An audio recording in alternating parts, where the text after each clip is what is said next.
ஒரு நிமிஷம் வதந்திகளை வச்சு நம்பாதீங்க. ஒரு நிமிஷங்க ஐயா, ஒரு நிமிஷம் பேசுறதுக்கு வந்திருக்கோம். நாங்கள் நமது நலம் நமது விவசாய சங்கத்திலேருந்து வந்திருக்கோம் ஆச்சுங்களா.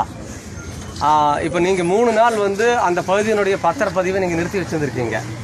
இல்ல, பதிவு நடந்துகிட்டு தான் இருக்கு. யாரோ தவறான தகவல் கொடுத்துருக்காங்க. ஒரு நிமிஷம் ஒன்று ரெண்டு வந்திருந்தாலும் பதிவாகி பாய்ஞ்சிருக்கோம் சார். நாங்கள் ஒரு 4 நாளைக்கு மூலம் கூட கேட்குறோம். நான் சொல்லியிருக்க மாட்டேன், நான் சொல்லலை, பதிவு மாட்டேன்னு சொல்ல யாருமே சொல்லலை. யாரோ தவறான நியூஸ் உங்களுக்கு கொடுத்துருக்காங்க. அதை வச்சு நீங்கள் இவ்வளோ தூரத்துக்கு உங்களுடைய வேலைகளை விட்டுட்டு வந்திருக்கேன். நல்லபடியாக ரெகுலராக இன்னைக்குள்ள பாஞ்சிருக்கேன், பார்த்துக்கோங்க. மக்களுடன் முதல்வர் நீங்க நிறுத்தி வைக்க சொல்லியிருக்காங்க. நீங்க சொல்லியிருக்கீங்க, அப்பவே சொன்னீங்க. நீங்க அதுக்கப்புறம் தான் நாங்க பிரச்சனை பண்றோம் அப்படிங்கிறதுக்காக தான் நீங்க எழுத்து வடிவில் நீங்க இன்னிலிருந்து பண்ற அப்படின்னு சொல்லியிருக்கீங்க. அதுக்கு முன்னாடி நீங்க 3 நாள் நிறுத்தி வச்சிருக்கீங்க. உங்க பேர் ஏங்க ஒரு நிமிஷம் இருங்க. இல்ல என்ன நினைச்சிருங்க இருங்க ஒரு நிமிஷம். இல்ல அவர் ஏதோ பெரிய இது மாதிரி நினைச்சிருக்காரு. ஜாக்கிரதா சார். இல்ல நீங்க பாட்டுக்கு போறாங்கறீங்க. இல்ல இருங்க சார். செல்வம் ஒரு நிமிஷம். இல்ல நீங்க சொன்னீங்கல்ல நின்னமல்ல அவர் தலையாட்டிட்டு போறாரு. என்ன நினைச்சிருக்கீங்க? போலீஸ் உங்களுக்கு பாதுகாப்பு இங்க நின்று நினைக்கிறீங்களா? இல்ல இந்த போலீஸ் மீறி எதுவும் நடக்காதுன்னு நினைச்சிருக்கீங்களா?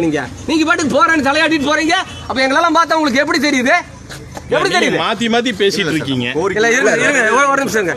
பேசிட்டு இருக்கும்போது போறாங்கறீங்க உள்ள எங்க போவீங்க உள்ள? இருங்க பேசாதீங்க. யாரும் பேசக்கூடாது. தலைவர் மட்டும் பேசாதே. யாரும் பேசக்கூடாது. இல்ல நாங்க பேசிட்டு இருக்கும்போது நீங்க தலையாட்டி இப்படி சொல்லிட்டு போனோம்னா அதை அப்படியே கேட்டு இருக்கிறதுக்கு எங்களால பார்த்தா உங்களுக்கு அப்படி தெரியுதாக்கு? கேட்கறது ஒழுக்கமா பதில் சொல்லுங்க. கம்ப்ளைண்ட் ரெடி பண்ணி வச்சிருக்கிறோம். இதே செல்வம் உங்க மேல எஃப்ஐஆர் போட்டு ரிமாண்ட் பண்ண ஞாபகம் வச்சுக்கோங்க. இல்லன்னா செல்வத்துக்கிட்ட தொங்கிட்டு இல்ல ஆன்லைன்ல கம்ப்ளைண்ட் ரெஜிஸ்டர் பண்ணிட்டு நான் ஹைகோர்ட்ல டைரக்ஷன் வாங்கிட்டு வந்துருவேன். என்ன நினைச்சு பேசிட்டு இருக்கீங்க? உங்க பேர் என்ன முதல்ல சொல்லுங்க. செல்வம் ஒரு நிமிஷம். முதல்ல அவரு சரியா நடந்துக்கணும் பாருங்க. உங்களோட கடமை என்ன? அவரு இப்படி காட்டிட்டு இன்னைக்கோட பண்ணிருக்கா போறேன் அப்படின்னு போனா பத்திரப்பதிவு தடை இல்லைன்னு அன்னைக்கே நம்ம சொல்லி முதல்ல அவர் உள்ள போறேன்னு சொல்லக்கூடாது. நாங்க வேலையில திறமை நின்று இருக்கிறோமா?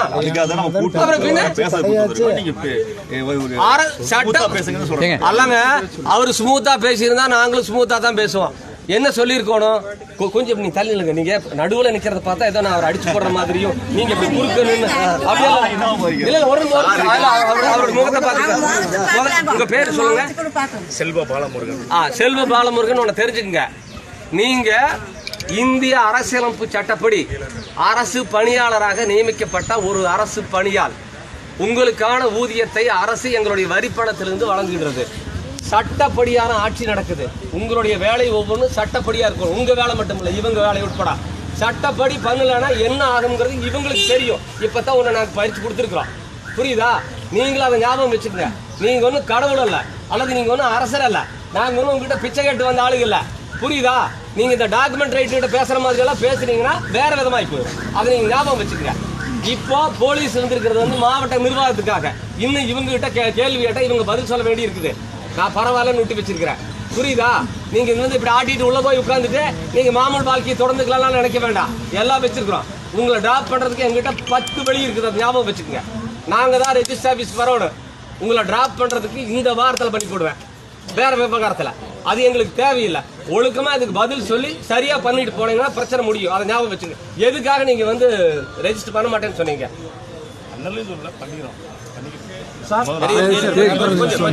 செல்வ இது என்ன பதில்? அவர் சொல்ற பதில் 3 நீங்களே இருந்தீங்க சார். உங்க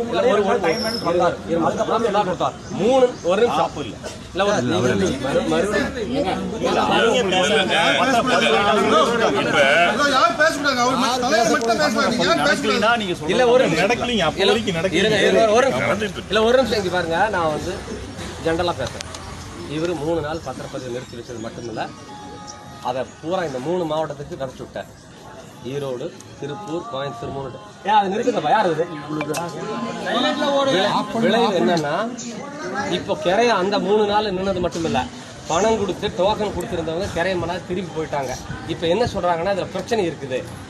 நாங்க 2 வருஷம் போராட்டம் நடத்தி அதெல்லாம் சொல்ல வேண்டாம். அது இங்க லோக்கல்ல இருந்த பிரகாஷுக்கு தெரியும். என்ன ஏன் பிரகாஷ் எப்படி போராட்டம் நடத்தினா யார் யார் வந்தாங்க நடத்தி நிலம் எடுக்கிறது இல்லைன்னு சொல்லி போட்டு பாராளுமன்ற உறுப்பினர் ஆர்டிஓவும் மக்கள் மத்தியில் குளியூர் கூட்டத்தில் நாங்க எடுக்க மாட்டோம், விவசாய நிலத்தை எடுக்க மாட்டோம், நாங்க உறுதி கொடுக்குறோம் அப்படின்னு சொல்லிட்டு மீதி இருக்கிற நிலத்துக்கு அந்த 900 ஏக்கருக்கு பேசிக்கலாம், டிட்கோ சேர்மனை வர சொல்லி பேசிக்கலாம். நாங்க அதெல்லாம் ஒரு முடிவு பண்ணியாச்சு.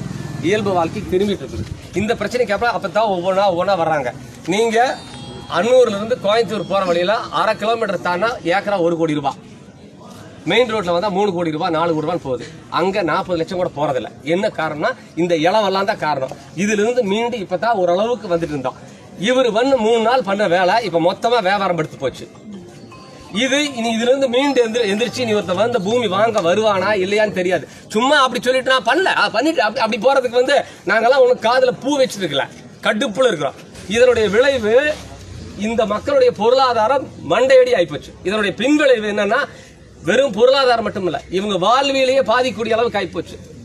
ஒரு பொண்ணு கொடுக்கிற இடத்துல கட்ட இடத்துல இவங்க எல்லாம் சிப்காட்ல போகாம இந்த பூமியை நம்பி போய் என்ன பண்றது, இங்க பொண்ணு கொடுத்து என்ன பண்றது, இங்க பொண்ணு கட்டி என்ன பண்றதுங்கிற அளவுக்கு இவங்க வாழ்க்கை பாதிக்கப்பட்டிருக்குது.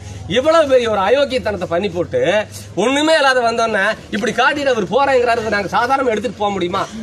324 BNS 324, பழைய IPC 425, 26, 27, 440 இந்த செக்ஷன்ல அவர் மேல நாங்க இப்ப கம்ப்ளைண்ட் கொடுக்குறோம்.